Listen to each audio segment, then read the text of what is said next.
Welcome in once again, everyone. I'm Gabriel. You're watching Drum Tip Tuesday, 40 rudiments in 40 days. And today we're going to cover the triple stroke roll. It looks like this, and it sounds like this.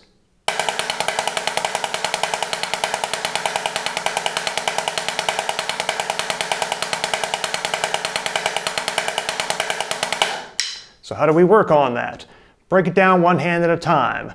Set yourself a tempo. Take something that's a little slower, like 16th notes, but meter it out. Put the metronome at about 120 beats per minute and play an exercise that has you doing 3 16th notes on each hand, and then play your triple stroke roll, which will be metered at about like a sextuplet rate, or 6 notes per beat, like this.